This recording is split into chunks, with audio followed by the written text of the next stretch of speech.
Shalom, shalom, chers amis internautes, vous tous qui avez choisi ta Messianique TV dans son émission Salut pour tous pour votre édification. Nous sommes très heureux parce que nous continuons toujours avec notre message sur les dons de prophétie. Dernièrement, je crois que notre dernière phrase dans l'émission, c'était « Qui peut prophétiser ?» Voilà, qui peut prophétiser? C'est par là que nous allons entrer. Là, nous avons lu 1 Corinthiens, chapitre 11. Je vais revenir encore là-bas. 1 Corinthiens, chapitre 11, verset 5.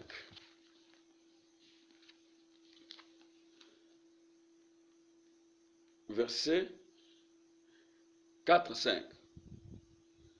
Tout homme qui prie ou qui prophétise la tête couverte déshonore son chef. Toute femme au contraire qui prie ou qui prophétise la tête non voilée déshonore son chef. Là, nous avons expliqué en démontrant que la Bible reconnaît que dans l'assemblée des saints, le frère, les hommes, tout comme les sœurs, peuvent prophétiser. Parce que là, il s'agit du don de prophétie. Ce n'est pas les ministères de la parole comme le prophète ministre. Un petit détail. La Bible dit que tout homme qui prie ou qui prophétise la tête couverte. Ce qui veut dire que quand on est dans l'assemblée des saints, on prie, on adore Adonai, on ne peut pas porter les chapeaux. Les hommes ne peuvent jamais porter les chapeaux sur leur tête. Mais curieusement aujourd'hui, nous voyons que dans les églises, les hommes de Dieu commencent à prier, à prêcher avec des petits bonnets sur leur tête. Parce qu'ils sont allés en Israël, ils ont vu les rabbins juifs, ils ont vu les pharisiens en train de faire cela. Aujourd'hui, ils ont introduit cela dans l'église. Selon les Écritures, c'est faux et archi faux. Si vous faites les cultes avec chapeau sur votre tête, vous déshonorez votre chef, le Seigneur. Ne le faites pas, mon frère. Ce sont des copies qui n'ont rien à voir avec les Écritures. Toute femme qui prie ou qui prophétise la tête non voilée, c'est aussi un problème aujourd'hui. Il y a des assemblées qui ne supportent pas que les femmes, quand elles prient, elles couvrent leur tête. Elles vont plus loin. Oh non, mais ce sont les masques de la vieillesse. C'est regrettable, mes frères et sœurs. Toute femme qui prie ou qui prophétise doit couvrir sa tête. Doit couvrir sa tête parce que la chevelure lui a été donnée comme voile, selon la nature. Mais quand elle se trouve devant la face de l'Adonai, comme cette chevelure est une gloire pour elle, elle doit couvrir sa gloire pour laisser la gloire d'Élohim se manifester dans les cultes. Je passe, ce n'est pas mon message, je reviendrai prochainement avec, comme on dit, force de taille. Notre problème aujourd'hui, c'est qui peut prophétiser. Vous avez compris que le frère, tout comme les sœurs. Je vais prendre Actes des Apôtres, chapitre 2, versets 17-18. Actes des Apôtres, chapitre 2, 17-18. Là, la Bible va aussi nous répondre sur cette histoire. 17-18 dit ceci. Dans le dernier jour, dit Elohim, je répandrai de mon esprit sur toute chair. Vos filles et vos filles, qu'est-ce que je dis? Vos fils et vos filles prophétiseront. Je me limite là-bas. Là, Elohim prouve noir sur blanc que quand l'esprit est répandu sur toute chair, les fils vont prophétiser. Les filles vont prophétiser. Ça, c'est les dons de prophétie. Ce n'est pas les ministères des prophètes. Si nous prenons aussi Acte 19, le verset 6. Qu'est-ce que la Bible dit? Acte 19, verset 6. On dit ceci. Lorsque Paul leur y imposait les mains, le Saint-Esprit vint sur eux et ils parlaient en langue et prophétisaient. Ils étaient environ 12 personnes. Donc là, vous avez compris que les dons de prophétie peuvent être exercés par tout le monde au sein de l'Assemblée. Mais maintenant, un détail très important. Si dans une église, les gens prophétisent, maintenant les responsables de l'église, les conducteurs, vont à tout moment examiner parmi les frères et les sœurs qui prophétisent, quelles sont les prophéties qui s'accomplissent correctement, conformément aux Saintes Écritures. Maintenant, on va choisir ces frères-là, ces sœurs-là. Donc, on va les reconnaître comme des personnes ayant les dons de prophétie authentiques dans l'Assemblée des Saints. C'est comme ça que, quand ces frères-là vont commencer à prophétiser dans l'Église, vous allez comprendre que les prophéties dans l'Église s'exercent en ordre. Ce n'est pas comme nous sommes en train de le voir aujourd'hui. Cela me pousse à nous poser une question. Comment les dons de prophétie peuvent s'exercer dans l'Église? Voilà. Comment les dons de prophétie peuvent s'exercer dans l'Église? Nous sommes dans 1 Corinthiens, chapitre 14. Voilà. Chapitre 14, versets 29 à 32. Nous lisons. 14, 29 à 32. Là, c'est très important, mes chers amis, vous tous qui aimez la parole. 29 nous dit ceci. Pour ce qui est des prophètes, que 2 ou 3 parlent, et que les autres jugent. Et si un autre qui est assis a une révélation, que les premiers se taisent. Car vous pouvez tous prophétiser successivement, afin que tous soient instruits et que tous soient exhortés. Les esprits des prophètes sont soumis aux prophètes. Vous voyez que la Bible dit que dans l'assemblée des saints, quand nous sommes réunis, on dit que 2 ou 3 prophétisent. Que 2 ou 3 prophétisent. Et que les autres jugent. Vous comprenez? Mais aujourd'hui, est-ce que c'est comme ça que ça se fait dans nos églises? Il y a des prophéties qui sortent comme ça, et le conducteur crie, Dieu a parlé, Dieu a parlé. Mettons ça en pratique. Non, non. 2 ou 3 prophétisent, et que les autres jugent. Donc, les autres frères qui ont le don de prophétie, reconnus dans l'assemblée, vont juger les prophéties des autres.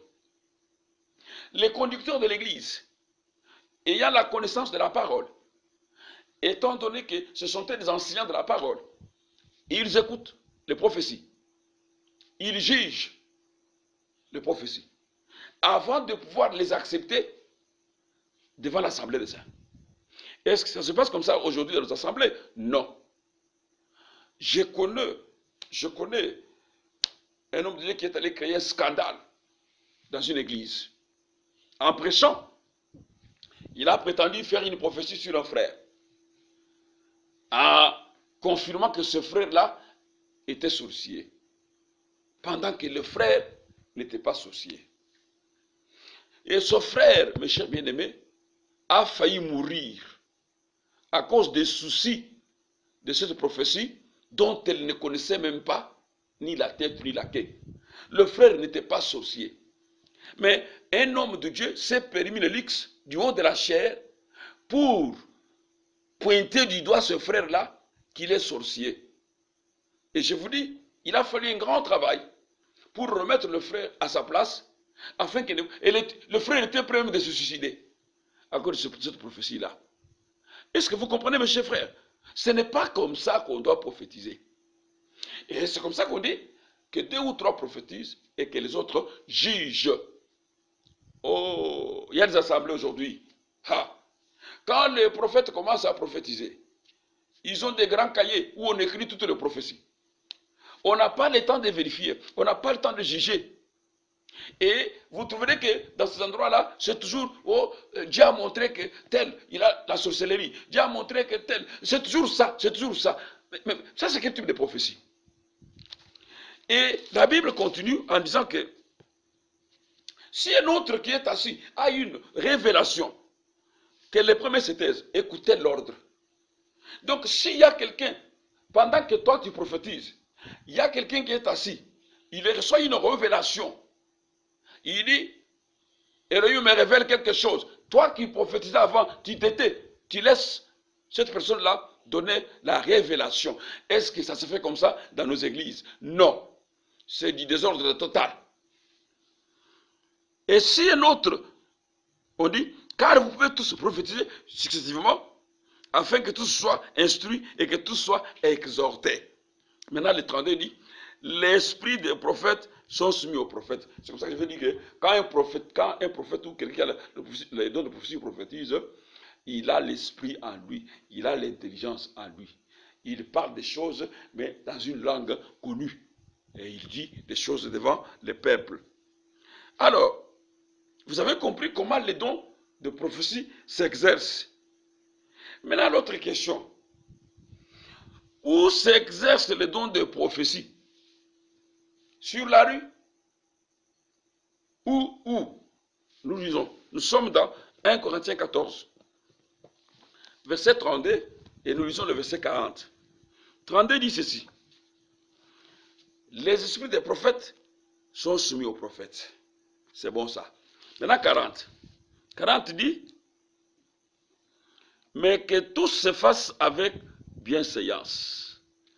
J'aimerais que je lise quelques versets ici qui sont d'une importance capitale pour qu'on puisse voir. Il dit ceci. Les esprits des prophètes sont soumis aux prophètes, car Dieu n'est pas un Dieu de désordre, mais de paix, comme dans toutes les églises des saints. C'est-à-dire que dans toutes les églises des saints, les prophéties s'exercent pendant l'exercice des réunions de prière. Et comme garde-fou, on dit, 2 ou 3 prophétisent, les autres jugent.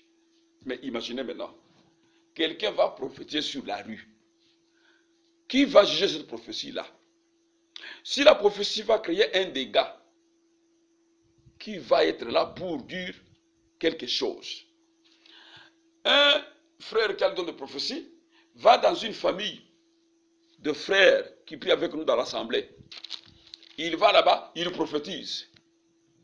Il n'y a pas quelqu'un là-bas pour juger la prophétie. Et la prophétie crée du dégât dans ce foyer-là. Ça va tomber sur l'épaule des responsables, du pasteur, du conducteur. On viendra le chercher. Voilà ce que votre prophète est venu nous dire. C'est pourquoi la Bible est claire. Le prophétie s'exerce quand les fils d'Élohim, quand les enfants de Dieu sont réunis dans une assemblée des saints en train de rendre culte à Élohim. Comme ça, ceux qui ont le don de prophétie prophétisent, et les garde-fous, c'est quoi? On doit juger leurs prophéties avant de les accepter devant l'église. Mais est-ce que ça se fait comme ça dans vos églises? Je ne sais pas. Si ça se fait, gloire à Adonai. Si ça ne se fait pas, il faut revenir au modèle de l'église du commencement. Les prophéties s'adressent toujours à la communauté. Elles ne devaient jamais être données en privé, car c'est à l'église de l'évaluer et la contrôler. S'il y a un don qui a créé beaucoup de problèmes aujourd'hui dans nos églises, c'est le don de prophétie. Beaucoup de jeunes frères, beaucoup de jeunes sœurs ont commis des dégâts dans des foyers de gens, dans des familles de gens, à cause des prophéties mal faites, à cause des prophéties des aventures. Ils ont besoin d'avoir de l'argent. Ils ont besoin de piller une famille. Ils ont besoin de rançonner un frère. Ils lui apportent des prophéties qui n'ont pas de fondement biblique. Et aujourd'hui, comme je le disais au début, il y a des familles qui sont séparées. Il y a des hommes qui ont divorcé avec leurs femmes. Il y a même des serviteurs de Dieu qui se sont séparés avec leurs femmes à cause des prophéties qu'on leur avait données par les soi-disant prophètes. Non, mes chers frères et sœurs, revenons à la manière de voir les choses de l'église du commencement. Et ce qui me fait étonner un jour, il y a deux frères, par exemple, mes chers bien-aimés. Un frère vient, ou un pasteur, il vient là, il commence à prophétiser. Le Seigneur me montre que dans cette église, il y a des sœurs, quand elles sont à leur période, elles ont des douleurs. Automatiquement, les sœurs qui ont l'habitude de voir des douleurs quand elles sont dans leur période disent: ah, cette prophétie est correcte, vraiment, le prophète nous a vus. Oh, dans cette église, le Seigneur me montre que il y a beaucoup de frères qui souffrent de l'hémorroïde. Ah, mes frères, ça, ce sont des histoires communes. C'est-à-dire que les comètes des mortels, sur 100 femmes, ça peut être une seule femme, quand elle est dans cette période, qui peut avoir des douleurs. C'est naturel, ce n'est pas une prophétie. L'hémorroïde, tout le monde, beaucoup d'hommes, même des femmes, ont des hémorroïdes. Ce n'est pas une prophétie. Oh non, le Seigneur me montre que dans cette église, il y a des frères qui cherchent du travail. Papa, dans tous les pays du monde aujourd'hui, il y a des étudiants qui ont étudié, qui ont terminé, qui ont des licences, qui cherchent du travail. Parce que sur le plan politique, les choses ne marchent plus. Et ça, c'est une prophétie. Donc, il y a des histoires comme ça. Quand on les dit, les gens trouvent quand même que non, ce sont des prophéties. Ils applaudissent. Non, frère. La prophétie, ce n'est pas ça. La prophétie vient pour exhorter, pour édifier, pour consoler. Alors, ne vous laissez pas séduire par des histoires là inutiles quand quelqu'un vient comme ça. Moi, personnellement, il y a des prophètes qui sont venus me voir. Je vais vous faire rire un peu. Un prophète vient me dire, il me dit, bon, Dieu m'a envoyé pour te dire que, tu vois, avec la renommée, tu cours les dangers, il faut avoir des gardes-corps. Dieu m'a envoyé. Il me dit, Dieu m'a envoyé pour te dire ça. Je lui dis, ah bon? Dieu t'envoie pour me dire que j'ai des gardes-corps. C'est-à-dire que le Dieu là est incapable de me protéger. Maintenant, ce sont les hommes comme moi qui vont me protéger. Va lui dire que ton serviteur a dit, si lui est incapable de me protéger, qu'il me laisse mourir. Cet homme-là est parti, ça fait des années que je ne le vois plus encore. Alors, c'est pour vous dire que ne vous laissez pas séduire par des histoires. Parce que quand ils viennent, ils vous flattent. Et quand vous sentez comme ça, vous dites, ok. Quand on vous dit que non, le Seigneur me montre que vous êtes une étoile, vous aurez beaucoup d'argent sur la terre, frère, et vous dites que ça sont des prophéties. Non, toute personne ici est une étoile. Un jour ou l'autre, les gens se moquaient de lui, et le lendemain, on va l'applaudir. Aujourd'hui, même ceux qui nous gouvernent, ils étaient quoi? Mais aujourd'hui, ils sont quand même des grands. Pourquoi? C'était leur destinée. Mais ça ne peut pas être, non, non, voilà, Dieu me montre que tu seras grand. Et quand tu apprends comme ça, tu dis, c'est la prophétie. Non. La prophétie vient dans l'église des saints pour consoler, pour édifier, pour exhorter. Donc, les dons de l'esprit sont une inspiration et non une obligation. C'est-à-dire que, oh non, non, aujourd'hui je vais, surtout ici chez nous, avec les frères qui vont à la montagne de Manguenguengue, waouh, waouh, waouh. Quand ils vous rencontrent sur le chemin, il y a toutes les prophéties qui doivent livrer pour vous. Et les gens applaudissent et acceptent tout cela. Vous allez mourir pour rien. Si quelqu'un vous pose sur la rue, dites-lui que je suis dans l'assemblée. Quand il y aura un problème, dans notre église, le prophète parleront et on verra si la prophétie est correcte avec les Écritures et je l'accepterai. Mais sur la rue comme ça, vous me prophétisez. C'est écrit où? C'est pour vous dire que, mes chers bien-aimés, faites attention. Les dons de prophétie a causé beaucoup de dégâts dans la vie des disciples, dans la vie de foyer, dans la vie de famille. Parce que les dons n'ont pas été exercés selon les normes bibliques. Les dons de prophétie s'exercent dans l'assemblée, quand le peuple de Dieu est réuni pour adorer le Seigneur. Et quand on doit prophétiser, les prophéties doivent être jugées avant de l'accepter. Que deux ou trois prophétisent, ou c'est dans l'assemblée, les garde-fous sont là pour pouvoir contrôler les prophètes. Vous avez compris que je ne suis pas contre les dons de prophétie. Au contraire, je suis contre les aventures qui se passent derrière ces dons-là de prophétie. Mais si les dons de prophétie s'exercent dans l'assemblée des saints, conformément aux normes bibliques, nous disons Amen et nous l'acceptons. Mais si c'est une histoire inventée de toutes pièces, en disant que non, c'est une prophétie, nous rejetons cela, nous n'accepterons jamais cela. Peuple de Dieu, partout où vous êtes, à travers le monde, faites attention. Voilà comment les dons de prophétie s'exercent dans l'église des saints. Si vous n'êtes pas aligné sur ce que nous disons là, c'est-à-dire que vous êtes à côté. Voilà pourquoi nous avons un message où nous disons que nous sommes au temps où il faudrait réformer tout, c'est-à-dire redéfinir tout, et revenir au modèle apostolique, au modèle des prophètes, comment ils ont travaillé dans l'église primitive, comment ils ont travaillé, parce que les gens croient que les églises actuelles, ce sont des églises très puissantes que l'église primitive. C'est faux et archi faux. Au contraire, les églises actuelles, trop d'apostasie, trop des hérésies, trop des histoires.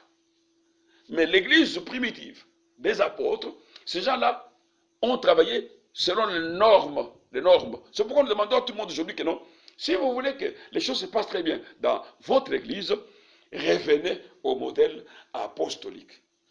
Sur les dons, il y a beaucoup de choses. Même les dons de langue, quand nous parlerons. Papa, on a dit que la langue, ça dit que si quelqu'un a ce don-là, quand tu parles dans l'assemblée, on dit, s'il n'a pas l'interprétation, qu'il se taise et qu'il parle à soi-même. Vous comprenez un peu ça? Mais alors dans nos églises, vous entendrez un conducteur qui va dire aux gens, maintenant nous sommes arrivés au temps où il faudrait parler en langue. Maintenant c'est tout le monde à l'église qui commence à parler en langue comme des fous. Et la Bible ne dit pas ça, frère. Revenez au modèle. Bien-aimés internautes, vous tous qui nous suivez à travers le monde, dans cette émission Salut pour tous, sur Temps Messianique TV, nous vous disons que restez branchés sur cette chaîne. Vous ne serez pas déçus. C'est ainsi que nous vous invitons à vous abonner massivement. Ça ne coûte rien. Vous cliquez seulement sur abonnement. Comme ça, vous allez nous suivre sur nos émissions à tout moment sans problème. Cliquez seulement abonnement. Comme ça, nous n'avons pas encore parlé. Nous parlerons de choses et vous comprendrez comment on embrouille les gens sur la terre, dans les églises, à travers le monde. Il y a des choses que nous allons, dans cette émission, vous montrer clairement comment on embrouille le monde. Et vous allez rester la bouche grandement ouverte. Pour aujourd'hui, je crois que j'ai terminé mon petit message sur le don de prophétie. Je crois que ça va vous édifier. Prochainement, nous aurons encore un autre message que nous mettrons à votre disposition. Au nom des autres équipes qui m'accompagnent, et à mon nom personnel, je vous dis au revoir et à nous revoir prochainement. Qu'Adonai vous bénisse.